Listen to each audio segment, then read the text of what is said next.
Hello and welcome to another episode of Analog Insights. In today's episode, my friend Jules and I will review the legendary Mamiya 6, which is probably one of the most sought after medium format rangefinders out there, together with its biggest sister, the Mamiya 7, of course. The Mamiya 6 is famous for all sorts of things, but most importantly its compact size, its incredible lens quality, and the basically vibration-free and very quiet electronic leaf shutter that is built into each of the lenses.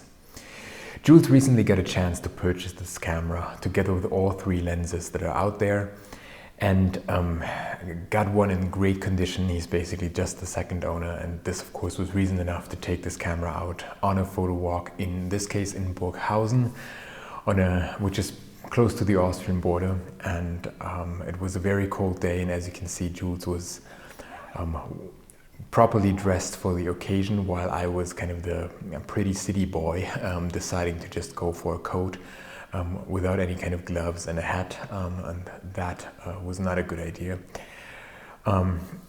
We ended up shooting Rollei Retro 400S as a film, as a black and white film, which we did try for the first time, so it turned out a little bit thin, so the negatives turned out a little bit thin, as it apparently needs more light than we expected, but we think we could compensate for it during the scanning process.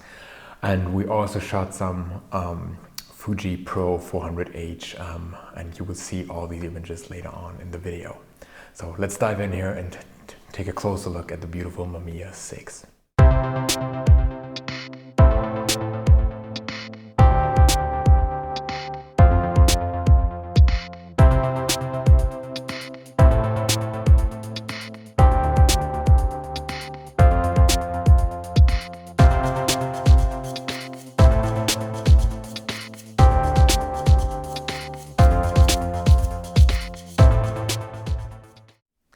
The Mamiya 6 was first introduced in May 1989 and sold until 1999. Please note that there were much earlier folding cameras that were sold in the 1940s and 1950s that go by the same name, but obviously we're focusing on the new Mamiya 6 here, and its street name has also become just Mamiya 6, so most people refer to this new camera when they say it. As the name indicates, and also in comparison to the Mamiya 7, the Mamiya 6 shoots 6x6 medium format film, so square format, similar to a Hasselblad V system, for instance. It takes 120 and 220 film rolls.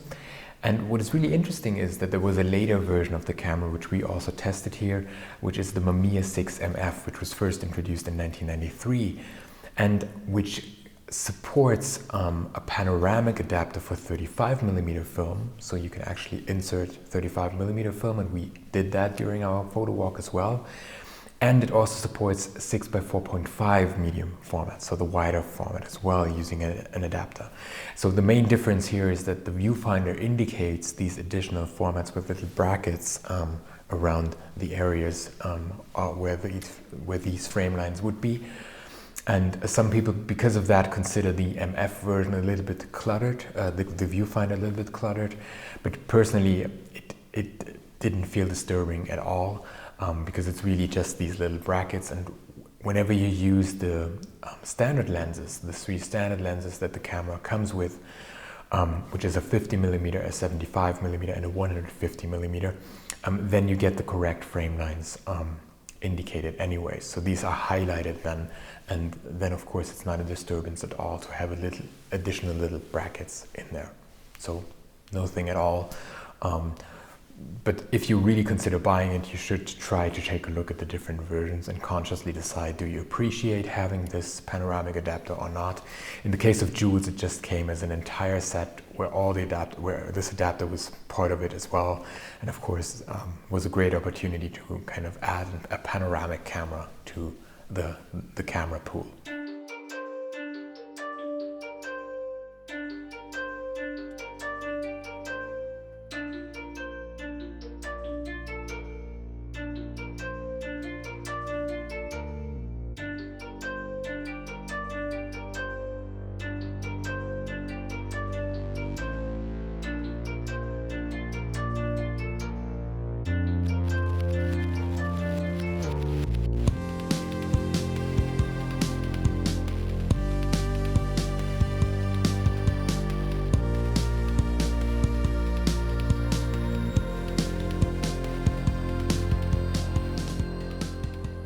So what about the features of this camera?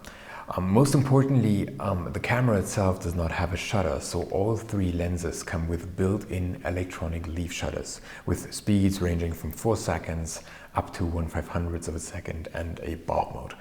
The great thing about this leaf shutter is it's not just quiet and vibration free, but it also flash syncs at all speeds, so all the way up to 1/500th of a second, which is really, really great.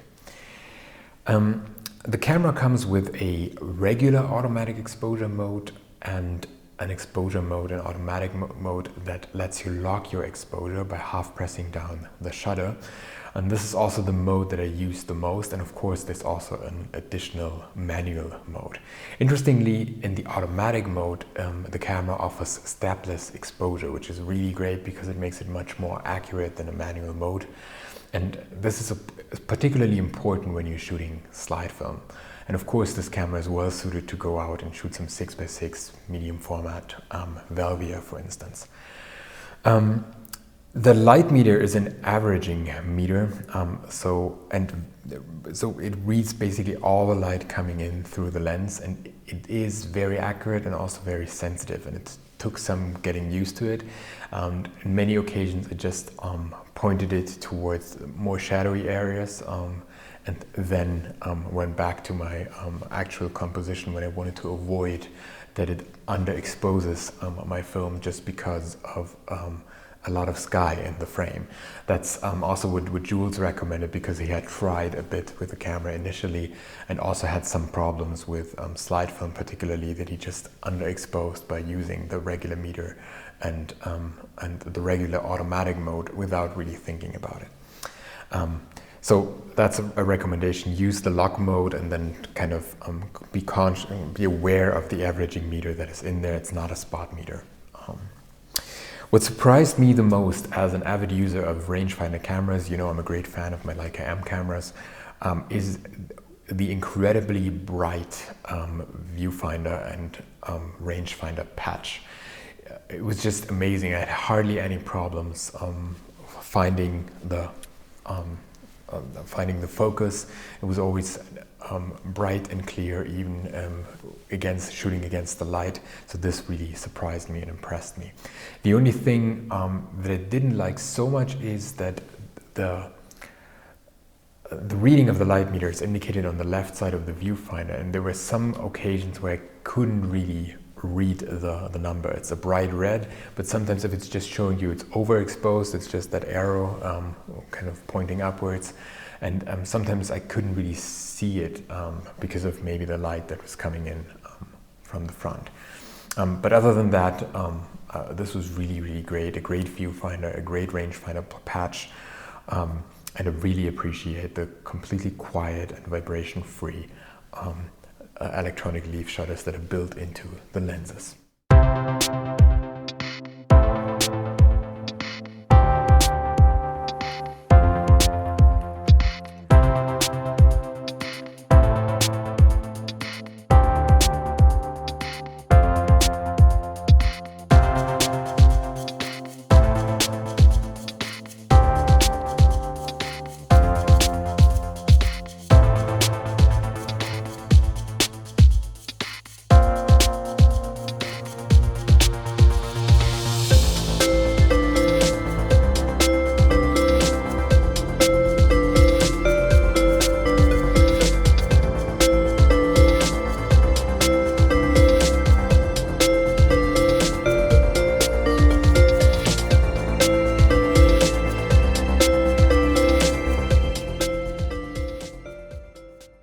So what are our personal impressions and how was the handling of the camera? What are the specialties?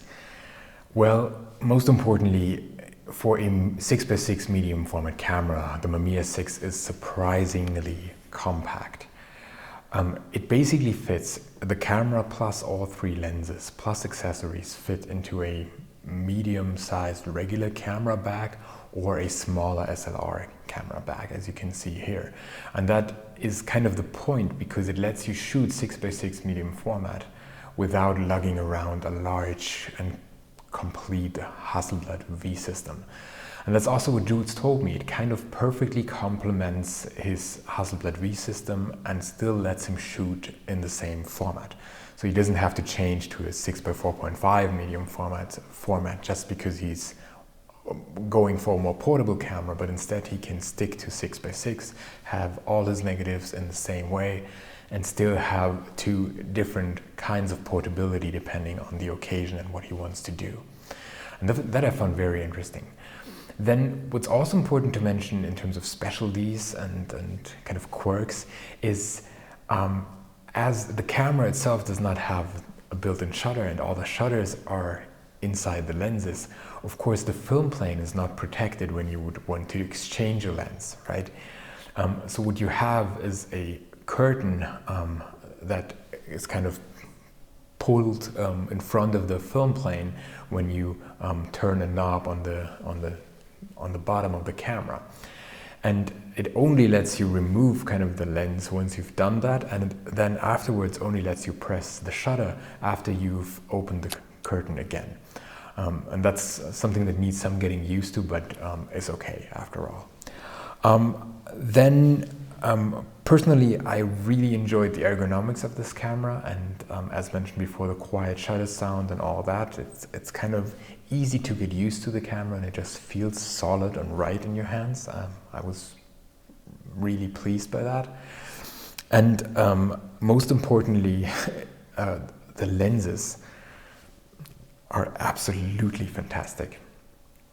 So especially, again, comparing them to a Hasselblad V system, the main advantage of such a rangefinder camera is that the lenses are naturally closer to the film plane, because you don't need room or space for a mirror kind of going upwards and then down again, as you would have with any other single lens reflex camera. So you have naturally a shorter distance between the end of the lens and the film plane, and according to many people, this causes sharper results or makes it easier to create sharper results. And here you have really lenses that are simply outstanding. You have hardly any vignetting, hardly any corner fall off. They're incredibly sharp and really live up or even outdo the Carl Zeiss alternative that you would have on a Hasselblad V system. And that's not just according to us, but according to many people who've tested these lenses extensively and really did some pixel peeping or really close looks at the results. So for me personally, that really doesn't matter. As long as they live up to the same quality of the Carl Zeiss lenses, that's kind of perfect, and I don't want to go into this battle of which one is better. And as Jules says, it's just they just perfectly complement each other, and depending on what you want to do and the kind of use case you have, so to speak, you just pick the right camera if you can afford it. And that's kind of the only things, the only downsides, the little downsides that we found was, okay, of course the price tag. These cameras are still incredibly expensive today, that you can usually only get them as sets, which is an advantage if you get a new one, but it is a disadvantage if you happen to lose an accessory, or if one of your lenses kind of breaks down or you have a problem with it. Then getting kind of replacements and accessories, additional ones, is kind of difficult apparently. And also a very small one is kind of the panoramic adapter consists of a lot of different pieces that Jules has, and you always feel like, okay, you might lose one piece. And the last small minor disadvantage is that it actually has an on-off switch. And it can be a little bit annoying to always remember, okay, I have to switch it on and then use it. Because of course, yeah, I have electronically, battery-driven electronic leaf shutters.